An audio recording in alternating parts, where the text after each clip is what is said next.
Hi guys, welcome back to the channel. Today I'm going to do a bit of a farm tour around our North Wyke site here. A lot of people have been asking for a bit more information about the farm, and so I thought if I do a little tour whilst I'm here pushing up the food this afternoon, then you get to know a bit more about the farm. So we're currently farming just under 700 acres total ground. That's split into the ground that's for the commercial side of the stock and sheep, and the experimental side of the farm. So it's across 3 sites. Mainly there's here where we are now, the home farm, there's the research farm, and there's all the off ground, which is sort of split into 2 up there as well. So on the farm we have about 150-ish head of cattle. Obviously it fluctuates a little bit, of breeding cattle, and then obviously the followers, all the calves that we get from the cows here, they end up going for fattening, either commercially as farm stores or as experimental cattle on either one of the 3 experiment farms. We also keep 30 replacement heifers for breeding. So I didn't really know where to start this little tour, but we'll start here in the silage pits. So we have 4 undercover silage pits. This year we've actually put straw on them instead of tyres, which is brilliant. We've got no waste on this pit whatsoever, and obviously it makes sense as you use the straw bedding up, you take it off the pit, you then go back to the pit with your sheep. So there's no having to drag around a load of tyres. We've got a few on the front of this one here just to stop any straw getting wet. But we've got first cut silage 2020 from this year. We've got some second cut silage 2020 this year, and also a bit of old silage buried in the back of that pit. Pit 3 here has got old silage from last year in that the cows are currently on. So the cows are currently in their dry period. They'll start calving sort of February, March next year. And then pit 4 has got more silage. I don't know what cut that is from last year, which seems loads, but then there's a lot of stock. There's also a lot of sheep. I don't really know how many sheep there are, to be honest. Not something I get too involved in, but there's a lot of sheep. So of course when they come in, they will need feeding. So this is our dung midden. It's also undercover, as you can see. The floor in the dung midden slopes forward and comes down to these grids, and then under the concrete here there's a big holding tank, so we can take all the liquid out and spread that if we want to. So our winter's only just started. The cows have been in 2 or 3 weeks, so there's not that much dung in there yet. We scrape out the fronts of the houses every day. We've got an awful lot of straw stacked in here at the minute. Some of that will go to the research farm soon because we'll need it over there.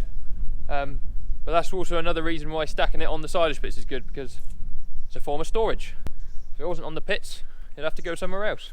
I'll just walk up to the main yard, but this is where the fertiliser is currently stored, and the waste bags for bale net and string and bits of plastic. That might not be there next year. There's another plan to do something else.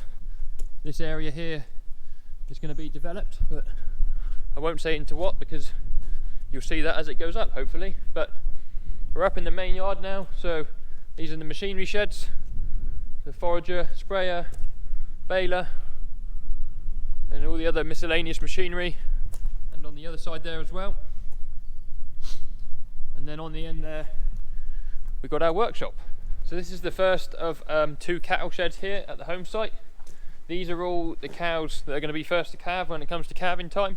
It's right opposite the farm office, so Mel can keep her eye on them. I don't think we would function very well here without Mel at all. She bails us out of everything, and she knows what's going on when we don't, so thank you, Mel. These houses, the majority of the cows and the in-calf heifers are on the other side with them. These get scraped, bedded and fed every day of the year. We can't physically feed enough here for 2 days in the troughs anyway, and because of what the farm is, being a research institute, in a non-COVID time there'd be a lot of visitors, so everything's got to be clean, obviously. I'll just come around to show you the other side of the building. Again, full of more cattle, so there's more cows there, and the in-calf heifers. So they're in there. Just walk down to the other shed. It's got a few of the later calving cows, and some young stock in there. So this is the other shed down the bottom. I'm going to come in here and push up the food in a minute for all these guys. As you can see, we've got some younger ones here, some calves in the front, and here. And then got some older ones, got some cows, and some more cows down this side. and then what's on the other side is what is called the techno cattle. So they're on a grazing experiment. So they come in for the winter and they'll go back out onto that experiment in the spring next year when it restarts. We've also got our handling system down here. So we handle the cattle. They all get weighed at least monthly, if not more, and doing the various things, TB testing or routine vet work or trim feet or anything. That all happens in here. What's really handy is we've got the loading ramp to load them into the box, so they walk up level. They don't got to climb a step to get up into the box if you want to move them anywhere. This is sheep shed for when the farm sheep come in, so they're not in yet. It's the end of November at the minute. So behind me here is what is called the SRF, which is the small ruminant facility. So again, this is an enormous sheep shed. If we go inside, I'll show you quickly. So inside the small ruminant facility, it's obviously a huge shed. You can lamb and keep plenty of sheep in here. They've also got these things. So these are raised boxes for keeping sheep in. I don't know too much about them other than they've got weighed feeders. So you put the feed in, and the weight will come up on here. And then they're on slats, so that anything that comes out the back end of the sheep comes onto these. And then if the science people want to, they can analyse it all and do various things with it. But they're very fancy. But again, I don't really get involved with the sheep, and I've only started working here since this year's lambing, so it'll be all new to me when it kicks off this year, or next year I should say. Down beside that shed we've got this gravel pad here where we've got all of our trailers and some bales, and then also these 2 ag bags that we made this year. I put a video up about making those if you want to go and see that. It's on the channel somewhere. So yeah, we just keep some of the trailers and bits and pieces that we haven't got room for inside down here. So just walking back past this other barn that's joined to our office, it's full of hay. The cows at the minute are currently on a hay and silage mix because they're in their dry period. We just really want to give them gut filler because they don't want to be producing milk at the moment, so just keep their bellies full. So I'm going to jump on the tractor and push up the feed a minute, and then we'll go over to the research farm, push the food up over there, and I'll give you a little tour of that one. Just quickly, whilst we're in the office here, I'll show you this map. So this is the home site where we are. So we're here in the buildings. The different colours are relevant to the different farm platforms. So there's red, green and blue. The red is now turned to brown, and all the red area on the map here is our arable ground. This is the research farm, so it's not very far away from our home one. That's the research buildings, which we're going to go to in a minute. And then this is all our off ground away from the farm. So we use that to make all the silage for the cows. The silage for the research farm is made on their individual plots, and then the cattle are housed over on the research buildings, and then a lot of this ground over here is used for grazing sheep and also grazing the in-calf heifers. We're now over on our research side of the farm. I'll just take you down through one of the buildings here, but we've got 3 sheds here with cattle in. I'll take you through one of them because if you've seen one, you've seen all of them because they are identical to each other. But we'll turn the lights on in here in a minute. So these buildings house the research cattle. Each year we have 30 cattle go onto each farm platform. So there's 30 green, 30 blue and 30 brown cattle. The browns stay in, so the cycle starts at housing time. So these guys up this end of the shed, the bigger ones, are cattle from last winter on the green platform that have been turned out and grazed and have come back in again this winter, and they'll get sold throughout the winter. So I think there's 14 green returns, as we call them, as they come back in for a second winter. The other 16 got sold during the grazing season. And down this end we've got 30 young stocks, so they're the new farm platform cattle on the green platform. So they'll stay down that end.